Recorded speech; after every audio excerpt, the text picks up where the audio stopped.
La sesión de hoy lleva por título, la sesión de hoy de nuestro curso Nuevas Metodologías para el Trabajo de Campo en los Estudios Rurales. La sesión de hoy lleva por título Ciencia de Datos para el Estudio del Despojo, enfrentar la infoxicación en el bosque de Galilea. Diego Arenas es ingeniero informático por la Universidad de Talca de Chile, tiene una maestría en Ciencia de Datos por la Universidad de Edimburgo y un doctorado en Ingeniería en Ciencias de la Computación por la Universidad St. Andrews. Es investigador senior en el Centro Alemán de Investigación en Inteligencia Artificial, trabajando en la intersección de la observación de la Tierra y el aprendizaje automático, y su investigación busca el uso de la ciencia de datos para el bien común. Nicolás Vargas, que nos ha estado acompañando además en el curso, recuerdo, es ecólogo por la Pontificia Universidad Javeriana y tiene una maestría y un doctorado en geografía por la Universidad Nacional Autónoma de México. Es técnico académico del Centro de Investigaciones Multidisciplinarias sobre Chiapas y la Frontera Sur, el CIMSUR de la UNAM, trabajando en información geográfica y análisis espacial. Sus intereses de investigación incluyen el estudio de conflictos ambientales urbanos, periurbanos y rurales desde enfoques teóricos, metodológicos y políticos comprometidos con la justicia ambiental en América Latina. Entonces, como ven ustedes, tenemos a 12 magníficos maestros que hoy día nos van a dar este curso, y les doy la palabra agradeciéndoles infinitamente su tiempo, sus ideas y que puedan compartir su trabajo con nosotros. Muchas gracias, Hernán, y agradecerle también a Antonio por la invitación que nos ha extendido para participar justamente de esta sesión del curso, y a Diego también, porque al igual que en la sesión sobre etnografía digital, pues Diego está en Alemania, para él es medianoche, así que pues un agradecimiento doble por el esfuerzo para estar aquí acompañándonos. Básicamente esta va a ser la estructura de nuestra presentación. Primero les daremos un contexto sobre lo que es el bosque de Galilea, sobre algunos de sus conflictos y de sus despojos. Luego Diego nos dará un contexto sobre la ciencia de datos. Yo les daré el contexto sobre cómo llegamos los dos a apoyar este caso. Luego Diego nos explicará o nos dará algunos ejemplos de ciencia de datos y herramientas que aplicamos justamente al caso del bosque de Galilea. En quinto lugar vamos a abordar algunos temas que tienen que ver con el acceso a la información, la transparencia y la vinculación directa con actores locales y gubernamentales. Y para el cierre pues haremos como una reflexión y reflexionaremos sobre algunos aportes que quizás con las sesiones que ya hemos visto o con las que vienen, en donde podría llegar a tener cabida alguna parte de la ciencia de datos y de otras metodologías, digamos, que también se estarán exponiendo acá, muy en línea con la sesión que nos compartía José Mora de Costa Rica. Aunque también estará abierto a, de pronto, si ustedes tienen casos específicos de lo que nosotros denominamos infoxicación, que lo puedan externar. ¿Dónde se localiza en general el caso de Galilea? Pues aquí en la parte superior derecha tenemos este mapa de localización de lo que es Colombia. Bogotá, pues su capital, que es al centro, y el polígono que está resaltado en rosa es el Tolima. Aquí en este acercamiento vemos en el extremo de la derecha, pues es donde se encuentra Galilea, en el municipio de Villarrica. Y las imágenes que están viendo pues es justo del material que les compartimos para que tuvieran una primera aproximación desde lo audiovisual a este caso. Para empezar, el contexto histórico del bosque de Galilea pues está marcado por una guerra en Colombia, que es la guerra de Villarrica. Este es un escenario de la historia de Colombia en la que como que no está muy presente, digamos, en la historia sobre el conflicto armado, ni en general en la población, porque justamente cuando sucedió esta guerra pues había un régimen de censura muy fuerte, un régimen de censura de las noticias. Básicamente quedó el público a ciegas, y estas imágenes que ven de este reportaje de la época pues nos dicen justo que es una publicación de un periódico pues que llega básicamente 65 años tarde. si en ese momento no hubiese existido ese bloqueo, pues probablemente esas serían las primeras planas de algunos periódicos.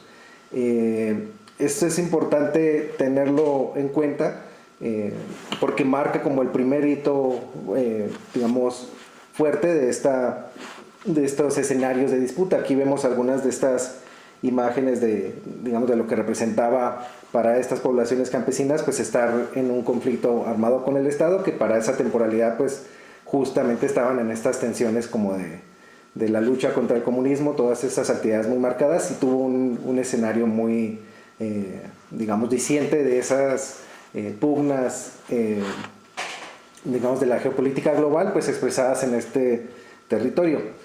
Aquí vemos en el mapa que acompaña esta publicación como el lugar aproximado de donde ocurrieron las operaciones y algunos sucesos relacionados con la guerra de Villarrica. Del lugar que se conoce como Galilea, pues es una vereda. Esta es Galilea, que es una de las veredas que conforma el municipio de Villarrica.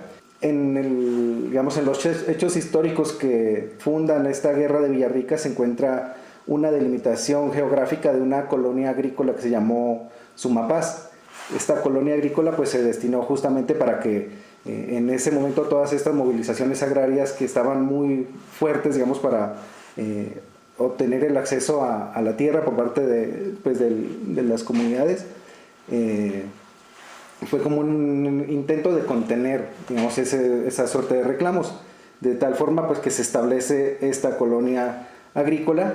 Pero en el marco de la guerra de Villarrica, pues ya ahorita les daremos algunos ejemplos de todos los, digamos, los despliegues de la violencia y todas las acciones gubernamentales que se hicieron para finalmente vaciar en cierta forma estos territorios. Hay unas líneas que marcan en este mapa como las trayectorias que siguió la gente que se desplazó, algunos hacia la cabecera del río Duda, otros hacia el río Guayabero, otros hacia el Pato en el Cauca. Y es importante estos lugares y cómo se relacionan con el caso, porque al final esto, digamos, como que sentaría las bases justo de lo que posteriormente conoceríamos como el origen del conflicto armado en Colombia. Esta es otra perspectiva de los, digamos, más interactiva y reciente sobre Google, de los hechos que están representados en ese mapa para que quizás se puedan ubicar un poco mejor. Bogotá, la capital, se encuentra aquí con este cuadrado blanco de centro negro. La colonia agrícola de Villarrica va a ser este polígono que aparece en rojo. El polígono que nos delimitan como el escenario de estos sucesos que se presentan allí, pues están en el color amarillo. Y vemos estos lugares como el Pato, Río Chiquito, pues fueron como los lugares de las retaguardias, ya que se generó pues este fenómeno de guerra del Estado pues contra las poblaciones campesinas que estaban organizadas para ese momento aquí en la colonia agrícola de Sumapaz. Como ven, es una geografía bastante accidentada, muy cercana a Bogotá y pues conectada con unos ecosistemas que también los conocemos en Colombia como páramos, que son ecosistemas de alta montaña. Entonces en Galilea, además de estos escenarios históricos, pues desde un punto de vista biogeográfico hay una gran diversidad porque confluyen elementos de la región andina con la región amazónica, aunque ya está más metida en la cordillera de los Andes. Dentro de los hechos, por ejemplo, que sucedieron durante la guerra de Villarrica, pues fue esto que nos señalan: la Fuerza Aérea arrojó 50 bombas de napalm sobre Villarrica, Tolima. El mundo no se enteró de lo ocurrido por la censura de prensa y de correos, solo testimonios de unos pobladores logran contar la terrible escena. En este reportaje, pues justo el periódico no pone la imagen porque no hay imágenes justamente disponibles, pero quisimos traer como este ejemplo de lo que fueron los bombardeos luego en los 60s en la guerra de Vietnam con este tipo de artefactos de fuego. Y pues ya mencionan aquí también como estos testimonios, ¿no? Había compañeros que lloraban y se arrodillaban y decían que era el día del juicio final al mirar que había 12 aviones bombardeando y ametrallando con bombas incendiarias. Estos fueron algunos de los hechos que ocurrieron durante ese periodo. Y otro de los hechos que relacionamos también como desde una perspectiva del despojo, pero más desde el despojo familiar, y que a la larga pues generaría una desvinculación también afectiva y material con los que serían herederos de estos territorios.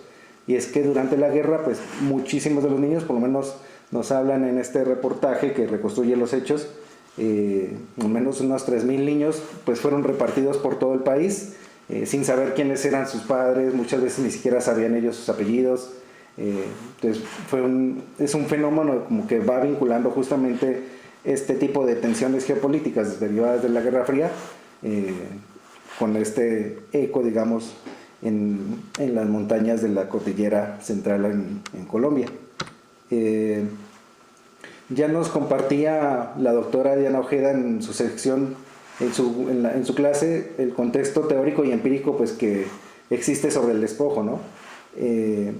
Aquí nos hablan algunos de los extractos de estos reportajes de estos testimonios, que recoge este periódico de la época, y es como hacia 1945 entre Cundinamarca y Tolima la colonia agrícola de Sumapaz contaba más o menos con unos 6,000 habitantes, o hechos en los que nos señalan intervención militar desde un gobierno, desde una ala conservadora, pues violaciones de niñas y mujeres, quema de ranchos, destrucción de otras infraestructuras, asesinato de hombres, y nos señalan de manera contundente pues que obviamente la guerra de Villarrica provocó el desplazamiento de decenas de miles de personas y dejó la economía de la región en ruinas, sepultando la paz que Rojas Pinilla, quien fuese presidente, pues había prometido, quien era el presidente había prometido al asumir el poder. Este escenario, digamos, del despojo marcado por la violencia, pues nosotros lo complejizamos un poco más, justo a partir del trabajo de Osorio y Herrera, en que el despojo no necesariamente solo se sirve de los repertorios de la violencia, también se sirve de unos repertorios que ellos los llaman, en este caso más en la línea de la seducción, y es como muchas veces se instrumentaliza generalmente a partir del miedo, como estos dispositivos que son tan poderosos, y pues lo vemos en casos como los que nos contaba la doctora Ojeda, pues que se instalan de una manera muy profunda justo a partir de estos despliegues, ¿no? Se demuestra la fuerza, hay crueldad, hay amenazas. En la primera sesión también Salvador nos compartía algunos de estos ejemplos, pero también esta fascinación con la oportunidad o con la seducción en el sentido en que lo definen Herrera y Osorio, y es que muchas veces también se tienen unas cerradas convicciones pues, de lo que eventualmente va a traer un proceso de desarrollo o una zona de conservación ambiental, como vamos a ver más adelante en los ejemplos, y por esa vía como que se constituyen en cierta forma servidumbres voluntarias que al final van situando a las personas y a las colectividades en un estado que generalmente se asume de manera crítica o que incluso se acepta, digamos, agradeciendo incluso algunas de las migajas o de lo poco que llega de esa implantación de estos modelos de desarrollo. Como vemos en el eje o en la cajita que nos ponen Osorio y Herrera, está el campo de la desinformación, y es que hay un tercer eje del despojo que también justo pasa por estos elementos, ¿no? Si no hay disponibilidad y no hay acceso a información, pues se sientan muchas bases para que se constituya algún tipo de despojo. En el video que les compartíamos como material de la sesión, pone de presente justo el testimonio al principio de cómo la violencia impactó esta zona, pero también en algunos apartados señala que la lucha contra la actividad petrolera que se estaba desarrollando en este bosque, y pues en ese momento obvio era el eje que movilizaba también a la gente local y a los acompañantes de este proceso. Algo importante a señalar es que cuando en Colombia se produce una exploración petrolera o hay una explotación ya, se generan como candados que impiden el reconocimiento de los derechos de propiedad de la tierra, y por el contexto histórico que les hemos compartido ahorita, más el que viene ahora, pues era también una preocupación seguramente de los campesinos, pues ver cómo se instala de pronto una actividad, además en una reserva hídrica y de gran biodiversidad, pues que frenaría esas posibilidades de llegar alguna vez a ostentar un título de propiedad. Aquí vemos algunos titulares de estas noticias que aparecían, pues que eran actividades incluso que contaban con licencias ambientales. Dentro de los conflictos que se generaban también en el bosque de Galilea, pues se encontraba esto que les decía, y por eso lo traíamos también a colación, lo de la seducción, y es que cuando la gente se da cuenta que quieren hacer explotación petrolera, empiezan a respaldar una iniciativa gubernamental, pues que es la declaratoria de un parque natural regional.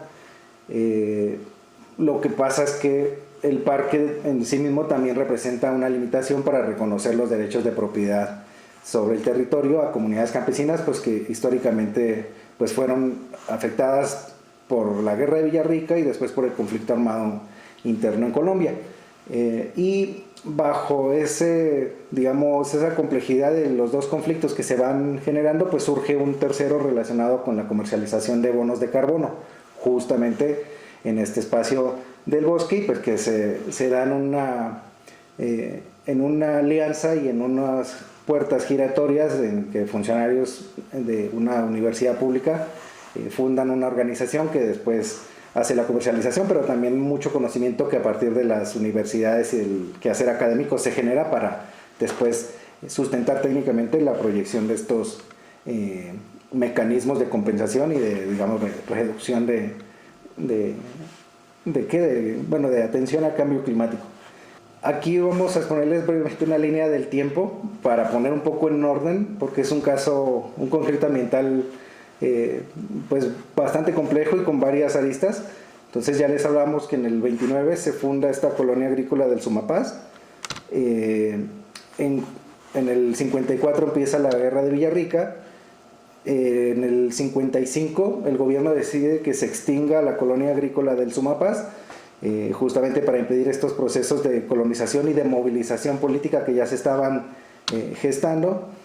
En el 57 finaliza la guerra de Villarrica y en el 60 se vuelve a declarar otro sector, en este caso conocido como Galilea, para la colonización de baldíos de la nación.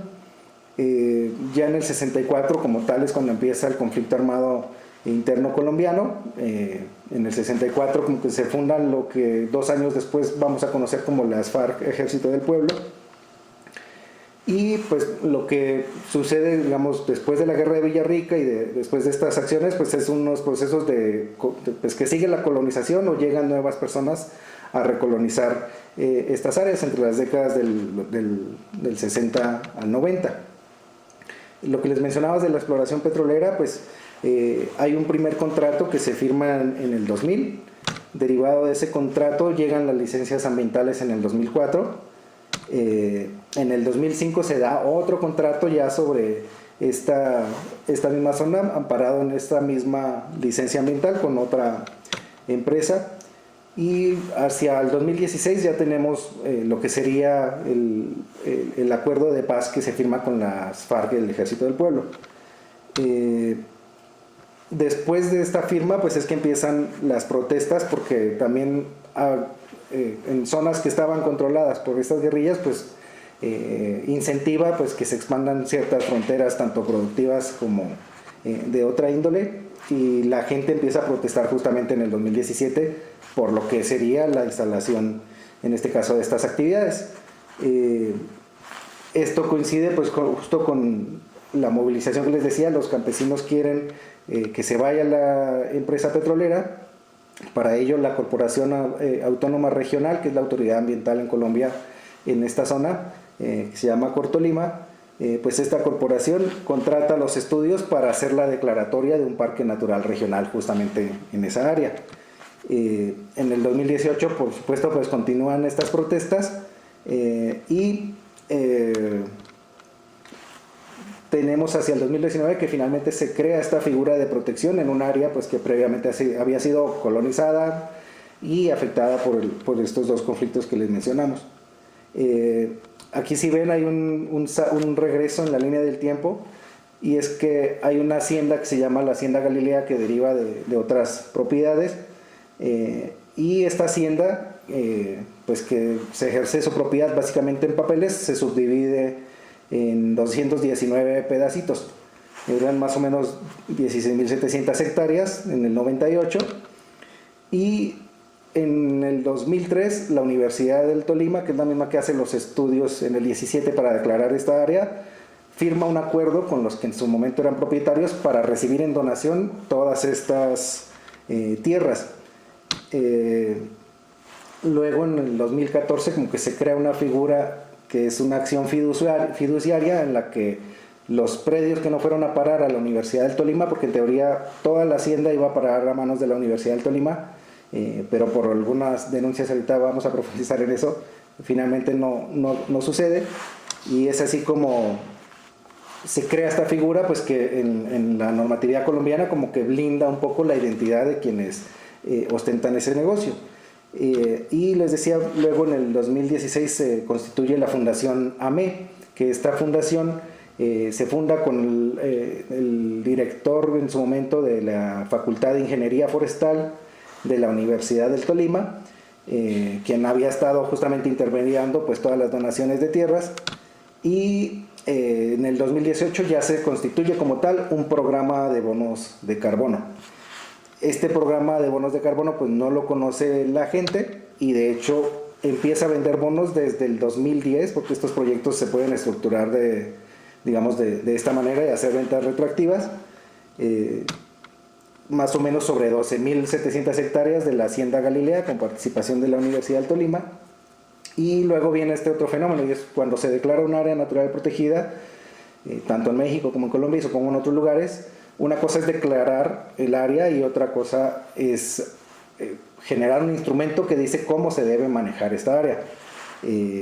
Viene, pues ya sabemos, en el caso colombiano, las medidas de la pandemia por COVID-19 empiezan el 20 de marzo del 2020, y en el 21 empieza un proceso en el que se contratan los estudios, ya no la Universidad del Tolima, pues por el conflicto de intereses que era evidente, digamos, en ese instante, pero que los campesinos y los acompañantes no lo tenían en el radar. Por eso el video que les compartimos, que es publicado en el 2019, no habla nada de los bonos de carbono. Empieza a hacer los estudios para formular este plan de manejo.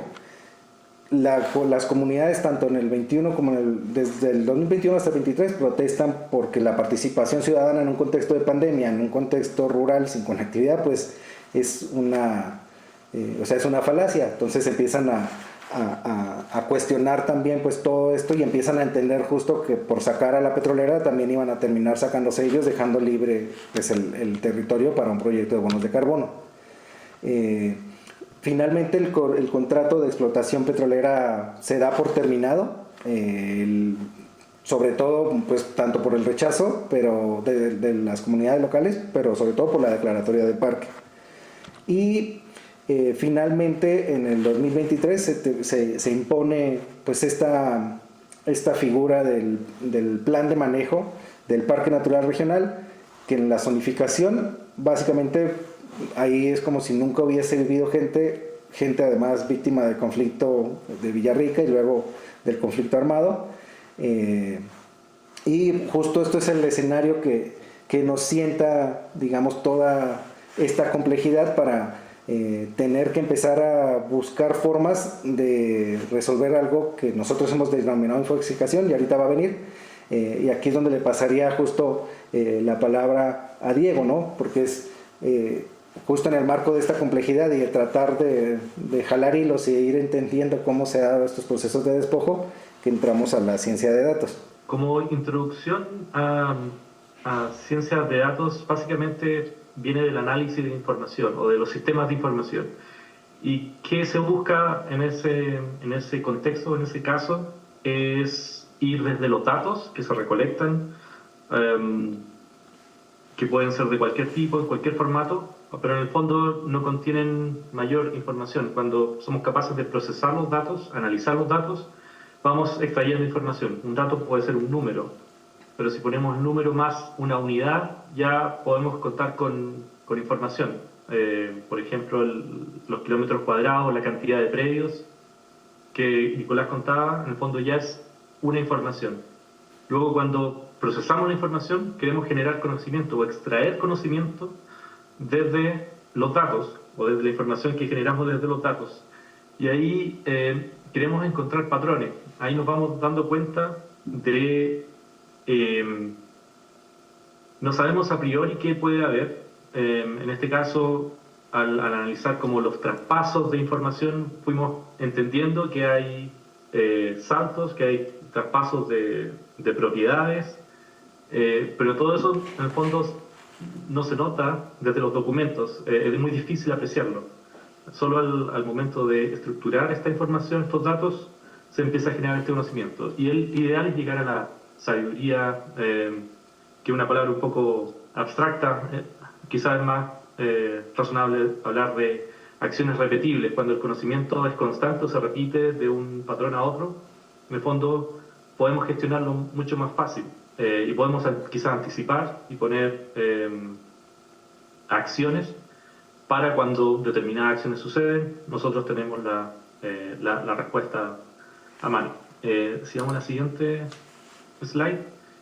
Y desde ahí, en el fondo, explicar un poco qué es la ciencia de datos.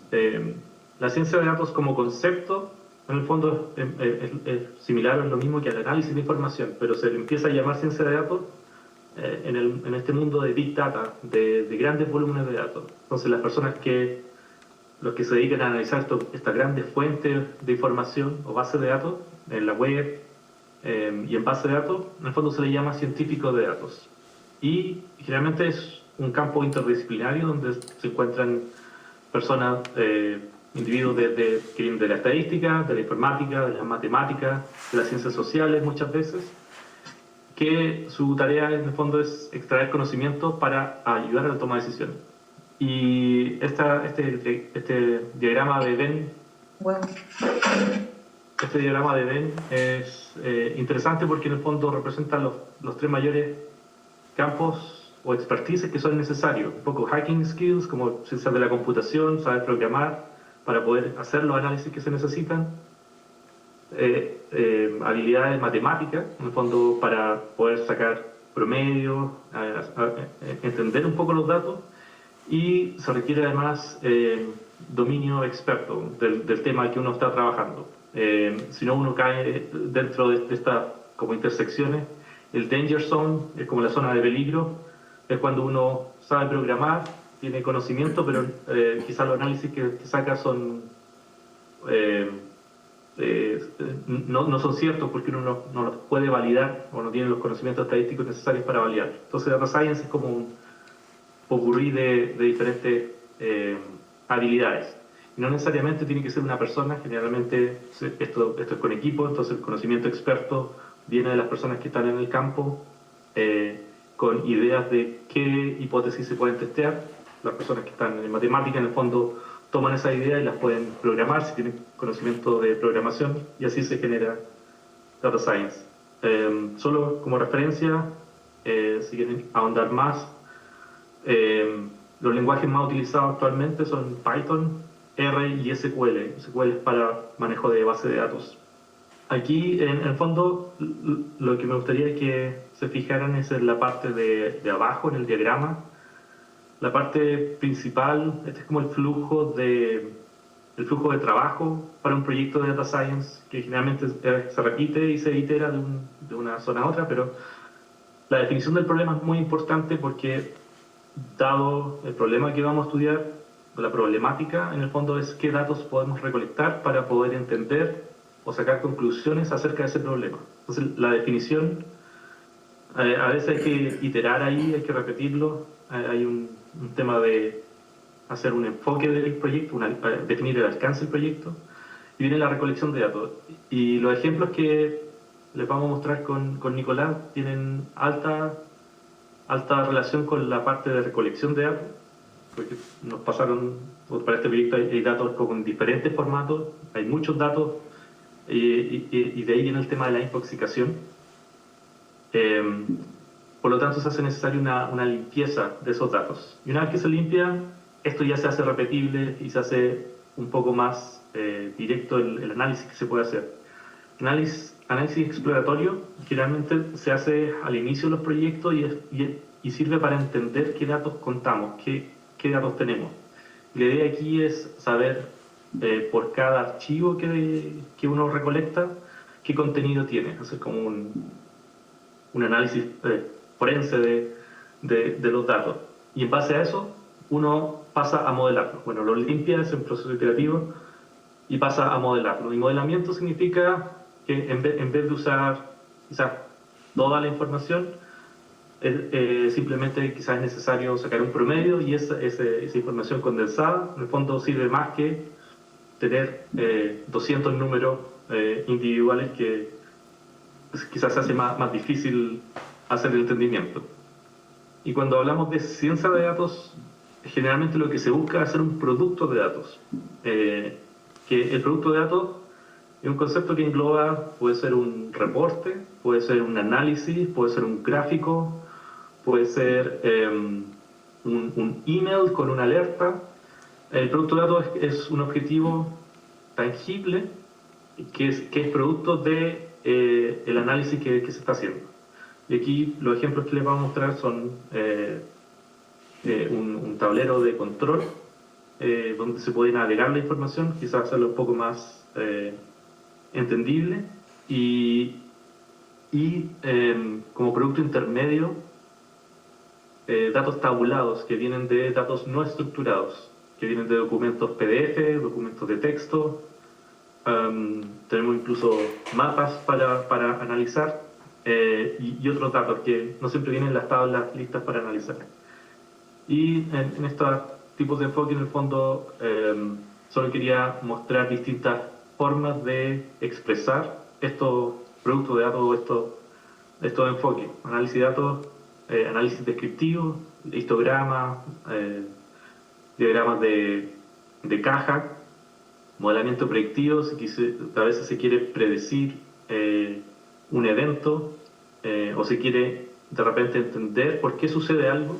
Se construye un modelo predictivo que intenta explicar por qué sucede, no sé, por ejemplo, una venta de un terreno. Ex post, tenemos todas las ventas o los traspasos de terreno y podemos modelarlo para quizás entender por qué los dueños de predios se traspasan o venden terreno, o cuándo esto sucede, predecirlo quizás en el tiempo. Visualización de datos es muy usado, es típico, vamos a ver un ejemplo. Y últimamente la inteligencia artificial es un tema bien de moda. Estamos explorando y les vamos a mostrar un ejemplo de eso, de estos últimos modelos grandes de lenguaje, de cómo se pueden utilizar en investigación. Y no es el único ejemplo, pero la idea es quizás dar ideas y siéntanse libres de hacer las consultas que sean necesarias quizás para aplicar análisis de datos o ciencias de datos en sus proyectos.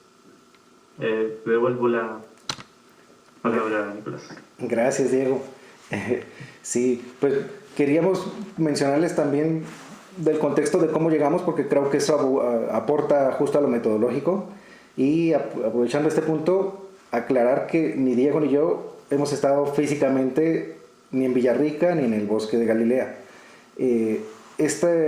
Digamos, el llegar nosotros al caso del bosque, pues sucede por una relación previa que yo tenía con una investigadora de la Universidad Javeriana, en donde habíamos estado haciendo investigación activista y pues algo de militancia también en el marco de otros conflictos ambientales relacionados con actividades mineras y petroleras principalmente. Con ella coincidimos entre el 2008 y el 2019 en algunos encuentros casuales en donde pues me comentaba justo, ¿no?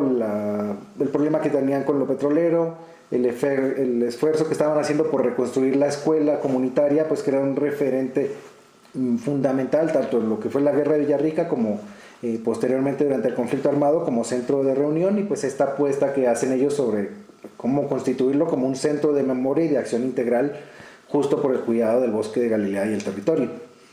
En el 21 es cuando se publica el documental de Tejiendo Memoria y Territorio en el bosque de Galilea, pero no sé si ustedes cuando lo vieron también quedaron como con la duda. Por lo menos yo siempre trato de buscar los lugares y no sabía muy bien dónde quedaba el bosque de Galilea. Empecé a buscar el bosque porque en Colombia además hay 2 Villarricas, entonces de repente sí escuchaba del Tolima pero no relacionaba los casos, entonces empecé a buscar información y actualizar la base de datos en OpenStreetMap para que por lo menos empezara a estar un poco más visible.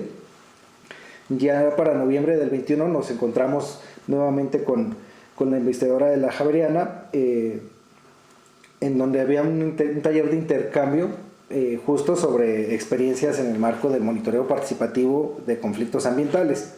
Y allí entra en el radar ahora, digamos, me empieza a comentar pues todo el problema que tenían con los bonos de carbono, y que era un conflicto pues que se venía trazando de hacía mucho más tiempo y obviamente comprometiendo la propiedad de la tierra. Es así como yo en el 2022 ingreso ya formalmente a este proyecto de investigación de acción participativa, que lleva por título Construcción Participativa de Memoria Ambiental y Memoria Viva como eje de información, una práctica de resistencia frente a los conflictos socioambientales pues en esta región del Tolima. Este es un proyecto financiado desde la Universidad Javeriana, y en él participamos personas de más universidades. Y en el 2022, pues aparte de estos trabajos, pues yo estoy vinculado al colectivo por la protección de la provincia de Sogamuxi, y es a través de una integrante del colectivo pues, que vive en Chile, que nos habla de Diego y de, digamos, un proyecto que en ese momento era esta beca de Data Science for Social Good. En sentido general, Diego de pronto me corregirá, pero es un espacio académico en el que personas expertas convocan a estudiantes que quieran aprender sobre todas las herramientas y procesos que nos ha estado compartiendo Diego, y hacen la selección de algunos casos, ¿no? Entonces uno está infoxicado, les hace la propuesta, les dice, oigan, tengo estas broncas, quizás ustedes me ayuden a solucionarlo, pasa por un cribaje y ya deciden unas experiencias. Yo digo que para fortuna nuestra no fuimos elegidos, porque eso posibilitó continuar el diálogo con Diego, de empezar a abordar pues la infoxicación que teníamos, pero ya no en el marco de la escuela de verano. Es así como empezamos sobre todo pues a cotejar o a recopilar información de la propiedad de la tierra a nivel nacional.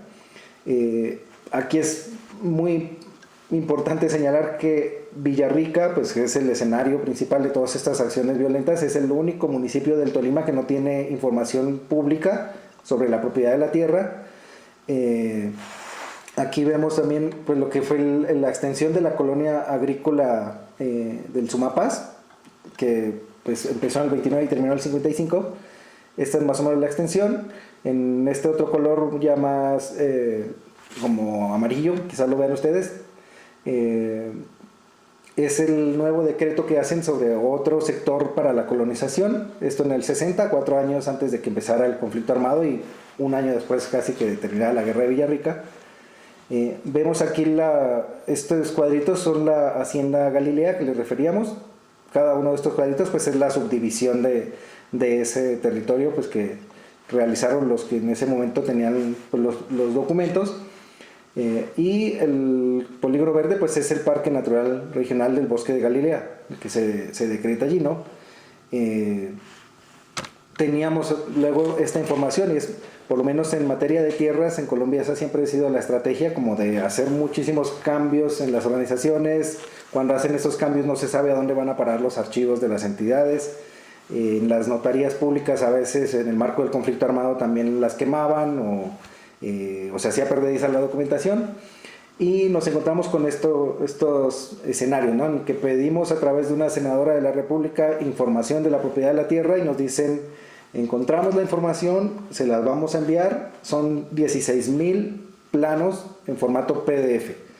O sea, ¿quién no se infoxica con eso? Además que no toda la información, pese a que se la solicitamos a ellos, sobre los municipios en concreto, nos dieron información de absolutamente todas partes. Y el otro escenario, pues que ya era como en una escala más local, esta información que teníamos de una porción por lo menos de lo que es el Bosque de Galilea, que es una hacienda que se subdivide en 219 terrenos, como si fuese de estilo pues un fraccionamiento o una urbanización, y tenemos esa información, ¿no? Que refleja transacciones en la propiedad de la tierra desde el 98 hasta el 2003. Y esos insumos son pues un mapa que acompaña la escritura, que subdivide, más 438 PDFs, que esos los conseguimos ya de otra fuente gubernamental, y que reflejan distinta información. Adicionalmente tenemos estas plataformas como Colombian Mapas, en los que hay información disponible que se puede acceder con gran resolución espacial. Aquí vemos en este caso las fotografías aéreas, que en el caso de Colombia cuentan con una licencia de Creative Commons by 4 que permite hacer una reutilización de los datos. Y digamos en estos casos pues vemos muchísima información que está allí desplegada, pero como funciona esta plataforma para poder llegar a descargarla, pues tienes que hacer clic en una imagen, tendrías que copiar esta información si no sabes ciencia de datos, pasarla a una tabla para poderla luego georreferenciar con las coordenadas y hacerle un procesamiento fotogramétrico, y pues cada imagen básicamente creo que alcanza a pesar como unos 60 a 70 megabytes. Entonces sí es información que está pública, pero no necesariamente es accesible ni siquiera para una persona que tiene experiencia en cartografía o en estas temáticas. Este es un mapa que compila justo este elemento de infoxicación. En este mapa vemos lo que es la Hacienda Galilea y su subdivisión. Aquí vemos la Fundación AME que les mencionaba, que es la que estructura el proyecto de carbono. La Fundación AME además tiene terrenos que comparte con la Universidad del Tolima. En naranja vemos los que le pertenecen a la Universidad del Tolima. Y todos estas personitas que aparecen aquí en amarillo pues son puntos de información pública de los que hicieron los estudios para declarar el parque y luego hacer el plan de manejo de dónde está la ocupación campesina. Entonces de repente se encuentra uno con estas estrategias de subdivisión del territorio pues que claramente tuvieron en cuenta estos factores como para tratar de no tener conflictos o reclamaciones pues con personas que realmente sí estaban ejerciendo la propiedad en el territorio y versus personas y empresas pues que eventualmente fueron a quedar con estos terrenos. Por eso decimos nosotros que estábamos completamente infoxicados, porque en la intención de acercarnos ya les decía justo cuando terminaba la línea de tiempo llega un punto en que todo esto se hace inmanejable por una persona y además incluso por un equipo de personas, pues ni siquiera en la mejor coordinación eventualmente podríamos llegar a recabar una base de datos grande sin cometer errores, ¿no? Entonces vemos que hay una infoxicación que se deriva de la deficiente organización y estructuración de los archivos y de las bases de datos gubernamentales en materia de tierras en Colombia. Si esto es intencional o fortuito, pues sería un tema interesante a debatir. Vemos que esa infoxicación también se instrumentaliza para materializar los múltiples acaparamientos y despojos de tierras de los que han sido víctimas pues infinidad de comunidades rurales en la geografía de Colombia, ¿no? Y es montar esta telaraña de transacciones, de traspasos, de inflar presupuestos para evadir impuestos además en las transacciones de tierras. Y pues como vemos que el acceso a la información y estas posibilidades que se podrían, digamos, hacer por parte de los distintos actores involucrados pues se limitan porque también están infoxicados, ¿no? Es muy raro que una entidad gubernamental cuente con personas dedicadas a ciencia de datos o alguien en una organización o en un movimiento social. Entonces esto limita y cuestiona justo la capacidad de hacer esas propias preguntas. En el caso, por lo menos colombiano, es común que uno acopia mucha información de fuentes documentales, como en el caso de México con la Plataforma Nacional de Transparencia o solicitudes de acceso a la información. Allá son con derechos de petición, tutelas y otros mecanismos que al final resultan en eso, ¿no? Como, usted quiere información sobre eso, pues el Estado se la va a dar y ya cumplimos con la garantía de su derecho constitucional, pero eso no, o sea, muchas veces genera más inquietudes y aquí es donde le regreso la palabra justo a Diego para que ya veamos cómo es que se ve la ciencia de datos aplicada a estos tres escenarios que teníamos con información infoxicada. Claro.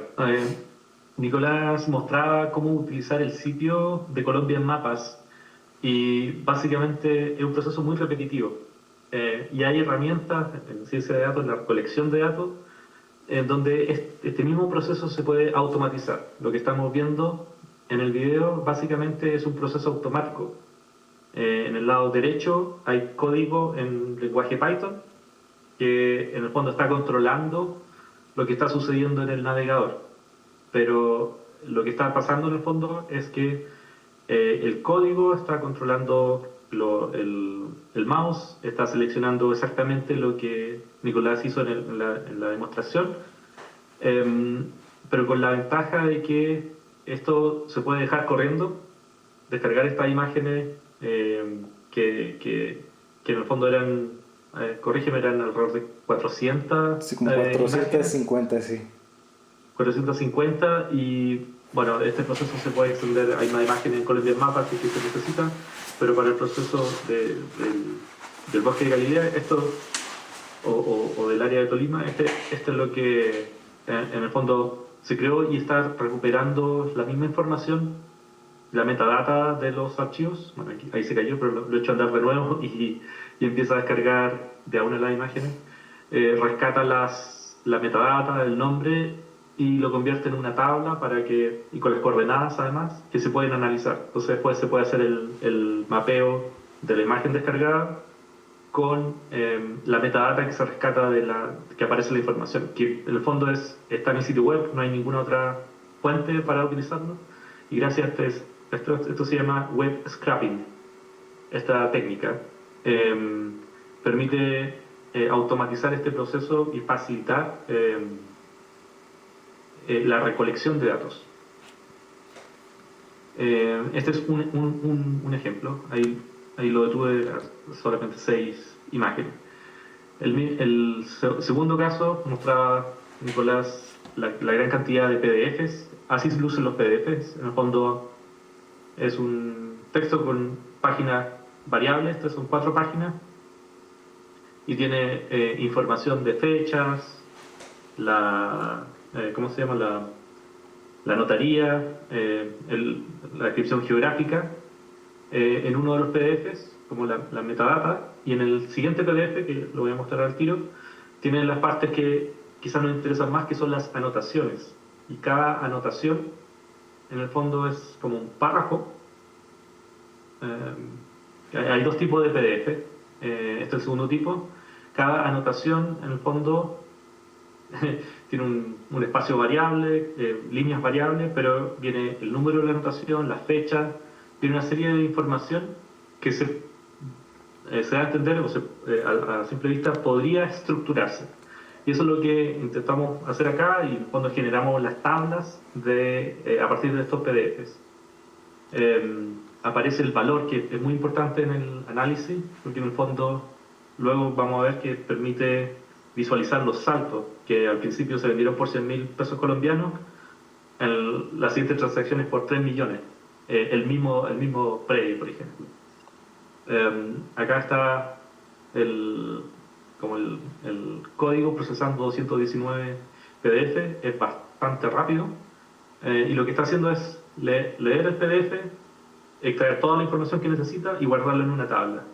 Y la tabla se va a ver como se describe ahí. En el fondo, la misma información que estaba en el PDF ahora está en formato tabular.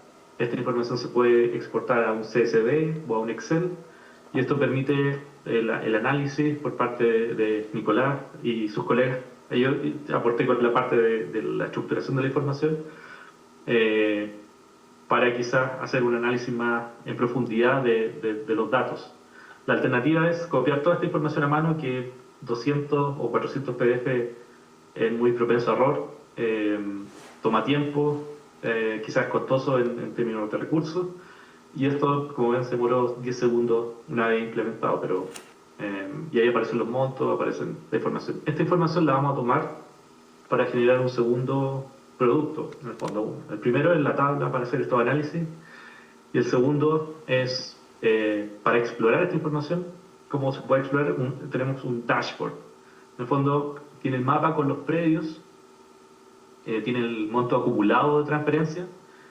En la parte derecha tiene los años y a quién se traspasó. Hay 2 campos siempre, como D y A. De quién era el dueño anterior y a quién se traspasó. Y ahí vemos algunas organizaciones, son nombres de privados u organizaciones que tienen algunos un predio, pero algunos tienen muchos predios. 16, unos 32, y aquí si uno selecciona un predio, por ejemplo, puede filtrar la misma información y ver el traspaso en el tiempo, cuánto fue el monto de transacción. No todas las transacciones son compra-venta, algunas son aclaraciones, varias son compra-venta, pero a veces son donaciones.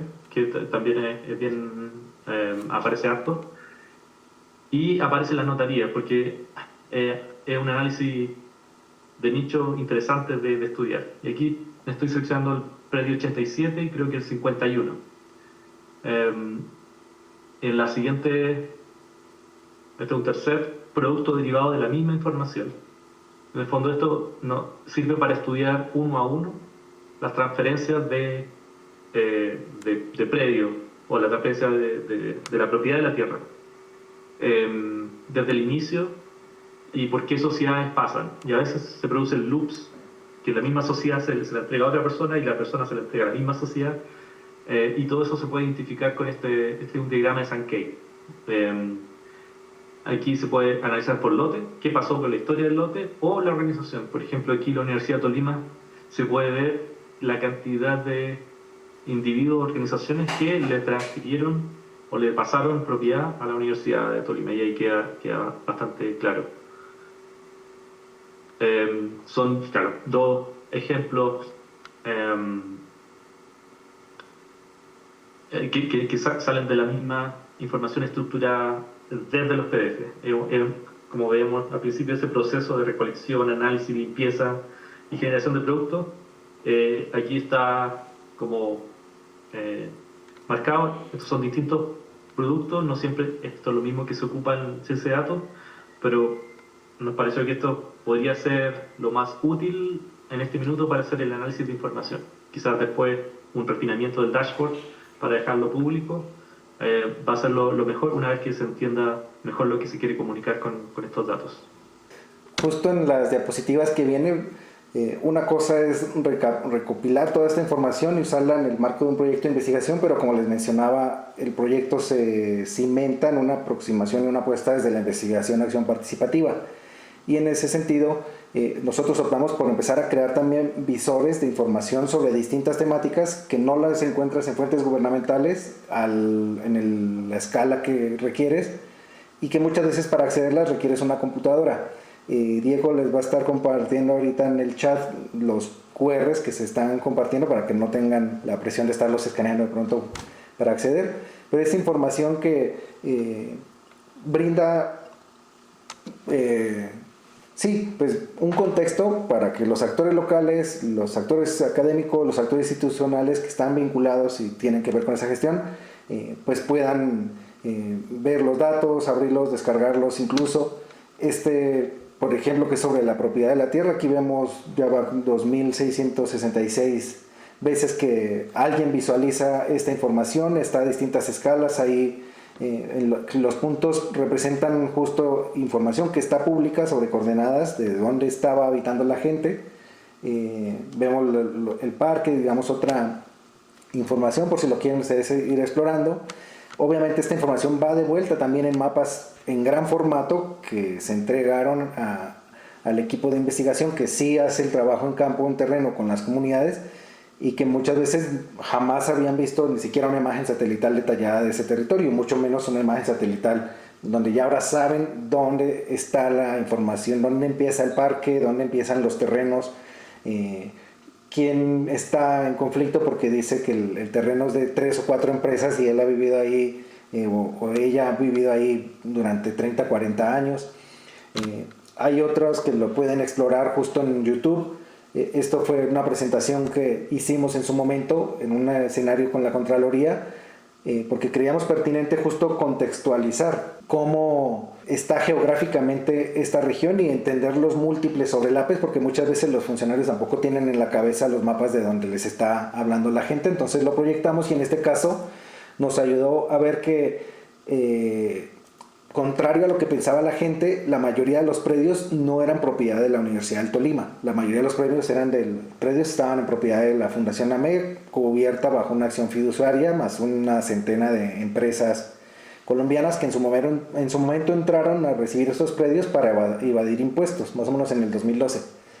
Y cuando podemos acceder a esa información y la empezamos nosotros a analizar, de hecho, le escribimos a la misma universidad diciéndole, oiga, hay información que está incompleta. Y en el escenario del despojo que se fue tejiendo, nos aproximamos también nosotros de si es una universidad y es una universidad pública además a la que ahora le devolvieron la tierra, es más probable pues que se generen otro tipo de relaciones justo con esta, digamos, entre los actores locales y la universidad, porque ahora ya la que ostenta la propiedad, ¿no?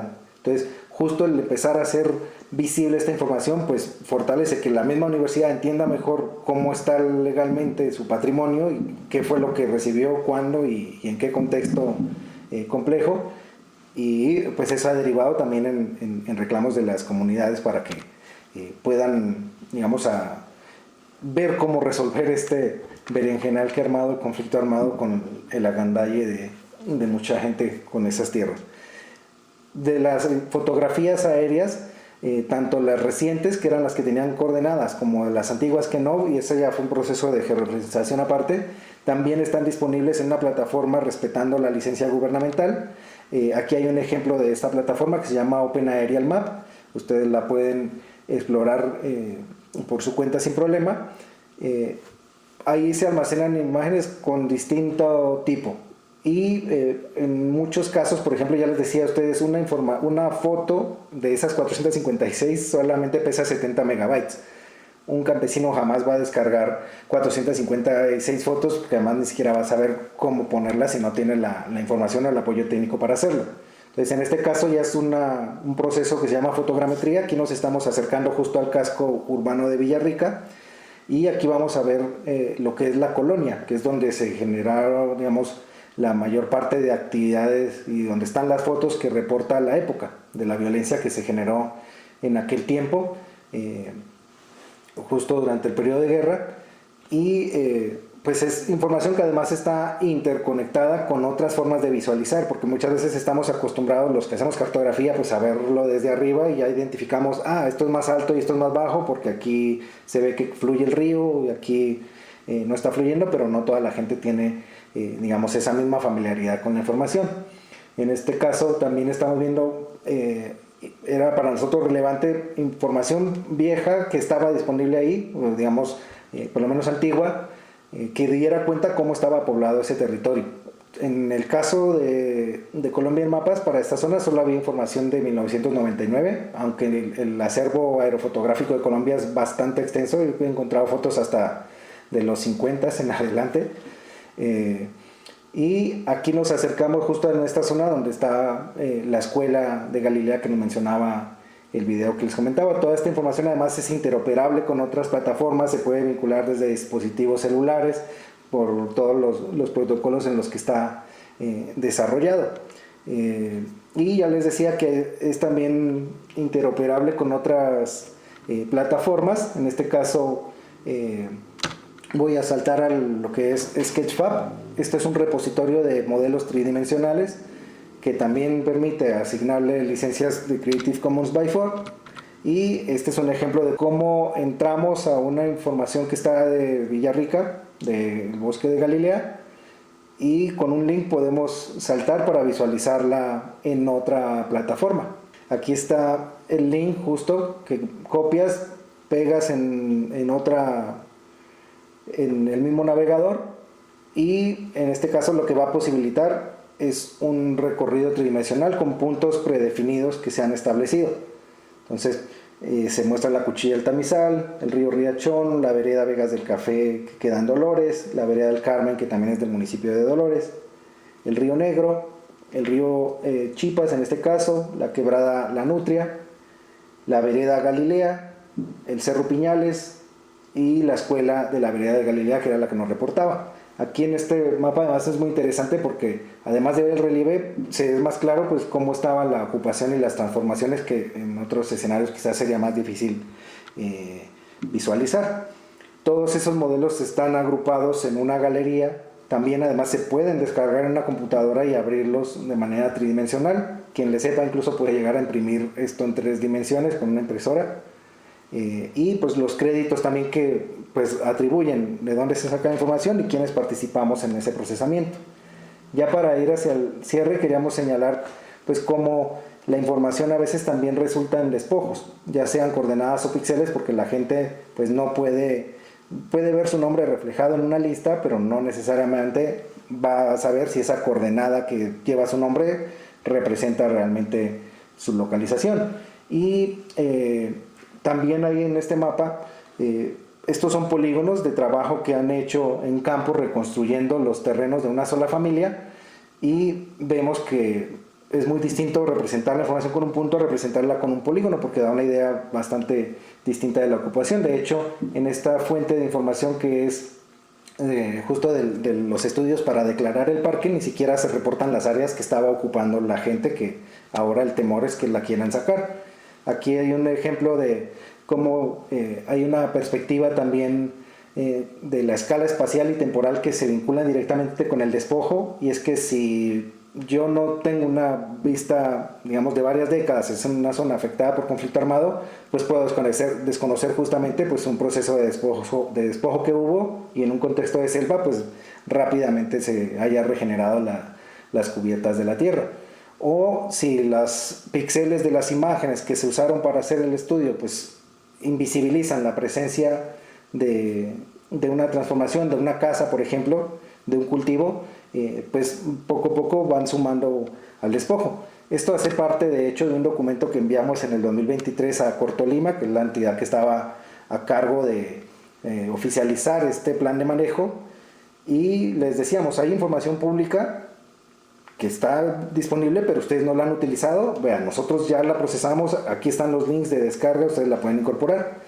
Y les decíamos, es necesario una perspectiva multitemporal, porque es desde la guerra de Villarrica y luego el conflicto armado, pues que ahí se han reflejado muchísimas irregularidades, muchas transformaciones. Casi un mes después nos llega la respuesta en los que nos dicen, pues realmente tienen que hacer el ordenamiento a escala de paisaje. Digamos que en la regulación nos dicen pues que no está claramente definido, descrito y precisado el manejo de estas zonas. Digamos que es importante que eso quede allí reflejado, y nos dicen que en la normatividad no está implícito que ellos tengan la obligación de hacer un análisis multitemporal. Entonces agarraron la imagen más reciente que tuvieron con la resolución, en este caso, que les permitió hacer una cartografía de 1.25.000, si no estoy mal, y pues el resultado es pues esto que les decía, un plan de manejo que desconoce la presencia de la gente. Por eso, en este caso, nosotros además hemos implementado algunas prácticas de la percepción remota crítica, que es exponer justamente esas injusticias, comprometer los conocimientos que tenemos de una manera situada, y empoderar a actores marginados. Ahí hay una referencia por si luego la quieren revisar. Entonces, ya ahora sí en el cierre, pues aquí lo que hemos expuesto es cómo hemos enfrentado la opacidad de información conjugando elementos de la cartografía con la ciencia de datos, pero esto surgió de manera fortuita, como les decía. Con Diego en inicio teníamos como cierta escepticismo, digamos, de la viabilidad de llegar a apoyar remotamente este proceso, pero pues lo que hemos visto es que hay unos elementos que sí cohesionan justamente esas apuestas, ¿no? Y es que la naturaleza misma del diseño de investigación, en el caso del proyecto de la Universidad Javeriana, y pues las aspiraciones que tiene, pues permiten ajustar las metodologías. En este caso fue posible que el apoyo técnico que se brinda pues no quede relegado solamente allí, como nos había sucedido en otros proyectos en el que, bueno, tú eres el que hace la talacha y ya yo soy el experto, el que va a hacer, porque hay mucha información que surge realmente desde de sumergirse en la complejidad de la información, de los datos, de reanalizarlos, de representarlos de maneras diversas. También ese factor cohesionador pues que lo nutre justo el interés por compartir estas experiencias y estas trayectorias, y unas apuestas también pues político-académicas que tienen eco. Entonces con Diego intercambiamos ideas, ejemplos y herramientas que potencialmente son útiles tanto para el caso de Galilea como para otros casos que se están abordando, ¿no? Y en el caso de, como estar en remoto, muchas veces uno no siente pues solo la cercanía con las personas. Había algo importante, y es que mensajes, fotografías y videos o noticias que nos compartían y venían de vuelta pues reflejaban justo la utilidad y el impacto que estaba teniendo esta información que se estaba poniendo, y que estaba en teoría disponible, pues no estaba accesible, ¿no? Entonces pues eso fue un factor adicional de motivación. Estas son, digamos, como de elementos que les traíamos. Hay unas posibilidades que nosotros vemos de aportes a la ciencia de datos. Por ejemplo, en estas herramientas que nos compartían sobre la etnografía multisituada, sobre género y plaguicidas. Por ejemplo, si en lo mismo, en plaguicidas, pues tú accedes a información documental de estas características o de otras muy distintas, cómo aplicar herramientas similares.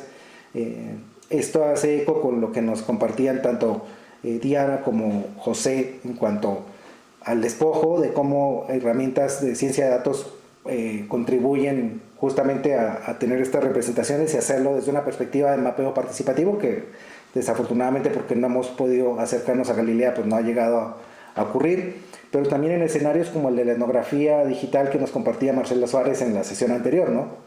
De repente yo puedo recurrir a temas de ciencia de datos para hacer una minería de datos en Twitter sobre unas temáticas, unos hashtags en específico, indagar sobre localizaciones que eventualmente, pues, si lo hago yo de manera manual, pues puede que lleguen unos resultados, pero justo en estas interacciones y en estas conjunciones es que podría suceder. Vamos 10 minutos de más del tiempo, no sé si quieran que les mostremos el ejemplo que sí habíamos preparado para el caso del trabajo de campo en contextos de violencia y cómo lo podemos fortalecer desde la ciencia de datos. No sé, estimado Hernán y asistentes. Sí, no, yo digo que, por favor, yo creo que sí, porque nos va a ayudar a entender mucho mejor.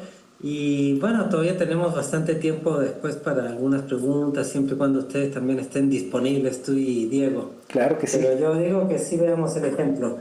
Ah, perfecto. Pues este es un caso que pensamos en el contexto de violencia. Esto está aplicado a Chiapas y es estas bases de datos que tiene la Fiscalía General del Estado, ¿no? Entonces encontramos bases de datos como Has Visto A, o este protocolo ALBA en el caso específico de las mujeres, o el protocolo AMBER para jóvenes, y es información pues que incluye, digamos, como de manera muy repetitiva, datos sobre las circunstancias en las que desaparece una persona, el tiempo en el que desaparece, quién genera la denuncia, pero pues esto creo que llega, en la última vez que lo estuvimos consultando, son 95 páginas con 12 registros cada vez. Aquí es un ejemplo de si yo quisiera sumarme sin ciencia de datos, como probablemente me seguiría sumando si no hubiese tenido la fortuna de conocer a Diego, es pegar esta información a mano en un Excel, borrarla, digamos, transponerla, y eso registro a registro. Pensemos que estas bases de datos a veces se actualizan incluso diario, pues en un nivel como el que estamos ahorita en Chiapas. Posiblemente yo podría saltarme registros o perder de vista, digamos, otro tipo de, digamos, de una persona que por ejemplo estaba desaparecida pero luego fue localizada, y en la ventana de tiempo en la que yo estuve haciendo este ejercicio manual, pues se perdió esa información, ¿no? La capacidad de volverlo a replicar. En este caso, pues es justo, ¿no? Ya copié un registro, ahora lo traigo a la base de datos, lo vuelvo a pegar, le vuelvo a dar el formato, pues eso sería sin duda bastante tedioso. En este caso, nuevamente nos acercamos a Diego justo para que esta información, que en nuestro caso la pensamos que es útil en contextos de violencia, porque en cierta forma las desapariciones son un termómetro y que si lo vemos espacializado, pues te puede dar cuenta de cómo están sucediendo los hechos, qué municipios tienen mayor incidencia, desde cuándo se ven los despegues en esto, si están desapareciendo más los hombres y las mujeres, quién presenta las denuncias, es decir, los buscadores son más hombres o mujeres. Y en ese sentido, este es uno de estos scripts que ha desarrollado Diego. En este caso no interactúa directamente con la plataforma, lo que hace es visitar la página y uno a uno ir descargando los registros, que en este caso son de 95 páginas. Entonces aquí vemos el script cada vez que baja, pues ya ha bajado 12 registros. Manualmente yo creo que uno no bajaría un registro jamás en esa velocidad. Entonces es como se va desplegando la información. Este es el primero, que es descargar básicamente los datos y almacenarlos en una base específica. No sé si Diego, si quieres mencionar algo sobre este. No, todo claro. Sí, está visitando, haciendo el mismo proceso, descargando el código fuente y sacando toda la información que estaba en la página de la ficha. Sí. Diego no me dejará mentir en que yo no soy en lo más mínimo un programador, no sé Python, no sé SQL, no sé R. Por eso también Diego comenta los códigos para que yo vaya entendiendo justo qué es lo que está haciendo, o otras personas que van a usar estos códigos lo puedan entender. Y desde esta perspectiva, pues, de alguien que desconoce cómo esto es, pues ha sido ir también familiarizándose y ir tejiendo justo estas colaboraciones, pues que son multidisciplinares en realidad. Aquí vemos que lo que descargó fueron 1120 fichas, es información de 1120 personas desaparecidas. No recuerdo el tiempo en el que descarga esa información, pero pues es mínimo. Aquí vemos la información cómo se despliega, digamos, en un archivo separado por comas. Ahora la vamos a visualizar cómo llega a la base de datos. Entonces, en este caso es cada persona con todo los datos que tenía, la fecha, el nivel de escolaridad, las circunstancias en las que desaparece, los lugares en los que desaparece, el link en donde está vinculada la información. Aquí hasta este punto tenemos esta compilación de los datos. Luego viene un proceso que ha desarrollado Diego, que ya es no solamente compilar esos datos, sino georreferenciarlos, porque aunque tenemos el nombre del lugar, pues no tenemos la coordenada. Entonces en este script lo que hace es, de todos los lugares que se listan, que entiendo aquí son 173 lugares, está consultando una base de datos que de manera automática pues va arrastrando esas coordenadas, ¿no? Las va nutriendo y las va actualizando justamente en una base de datos que luego vamos a poder ver como un archivo separado por comas o en un formato de Excel. Hacer este proceso de manera manual obviamente llevaría un montón de tiempo, no por eso es exento a errores, porque siempre es este ciclo que nos mencionaba Diego, ¿no? De inspección de los datos, cómo se modelan y luego cómo se va nutriendo o se va fortaleciendo muchas veces el código en función de las necesidades, o se va pintando, digamos, como de otras formas. Entonces, pues fue ese proceso en el que se georreferenciaron los lugares de origen de las personas que están desaparecidas. Y aquí vamos a ver que se generó otro archivo y nos añade como unas columnas al final en los que se ve justamente reflejada esa información. Ya tenemos latitud y longitud. Esto yo lo puedo llevar a un sistema de información geográfica y ya no solo visualizar la información en una tabla y graficar cosas básicas, sino saber a esta persona hay 20 desaparecidos de Tonalá, hay 30 desaparecidos, además hombres y mujeres. Aquí vemos la comparación de cómo está en la base de datos y cómo nos saca al otro lado códigos postales o la información que esté disponible en la base de datos. Hay algunos que obviamente quedan vacíos en la medida en que no hay un lugar que se especifique. Esto ayuda también potencialmente, pensemos, a la fiscalía para que haga más robusta la información que tiene sus bases de datos, o incorpore un visualizador geográfico para apoyar justo la visibilidad de estas personas desaparecidas. Y el tercero, que en este caso, si quieres, Diego, explicarnos con más detalle qué es lo que está haciendo, pero básicamente es replicar el proceso, pero con los datos de dónde desapareció la persona. Sí, porque cuando se reportan, los datos no es un campo, sino que es un texto abierto. Entonces, la persona estaba caminando en una localidad, barrio. Entonces, es variable cómo el que registra la información escribe el lugar. Y en este caso estamos usando un lenguaje grande, un modelo grande de lenguaje, el LLM que se llama. Exactamente lo mismo que ChatGPT, por si lo conocen, pero que funciona local. Pero es como un ChatGPT que funciona. Y lo que estamos haciendo es diciéndole, eres un investigador, como poniéndole un freno, eres un investigador de investigación de personas. Quiero que nos digas dónde fue visto por última vez esta persona, con un prompt que se llama, que se le pregunta al modelo y se le pasa el texto completo y el modelo responde, en el fondo, la localidad que identifica. La ventaja de usar un modelo es que, claro, va automáticamente recorriendo los 1120 registros y diciendo cree el modelo. Además, le damos instrucciones bien específicas.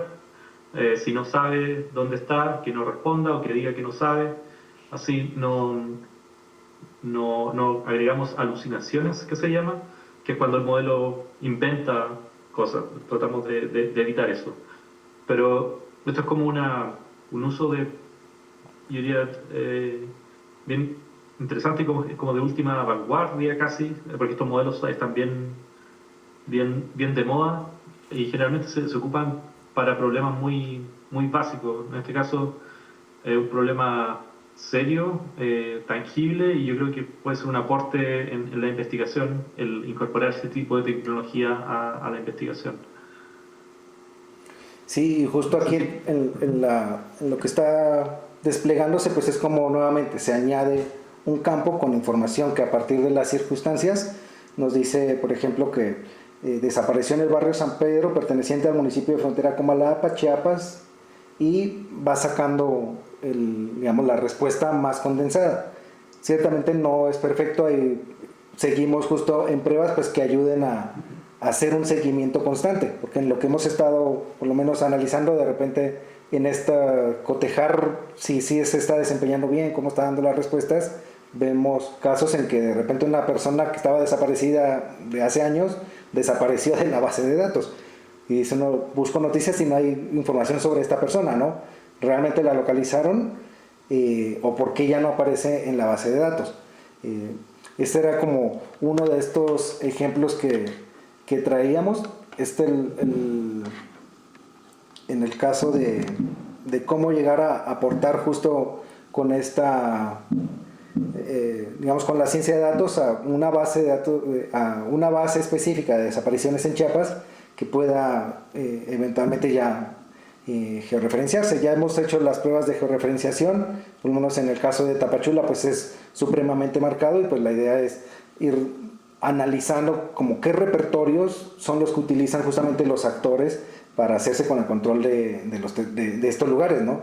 Eventualmente, si se hace de uso interno, pues tener,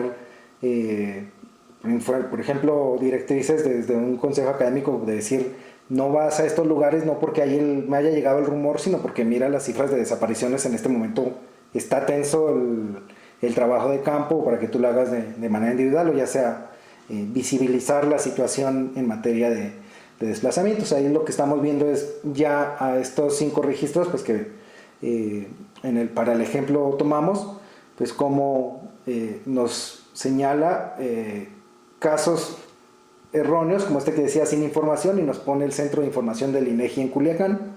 Claramente hay un error del algoritmo que hace esto, o de la inteligencia artificial que hace esto, pero en otros casos que sí nos llega justo al fraccionamiento Vida Mejor en Tapachula, Chiapas.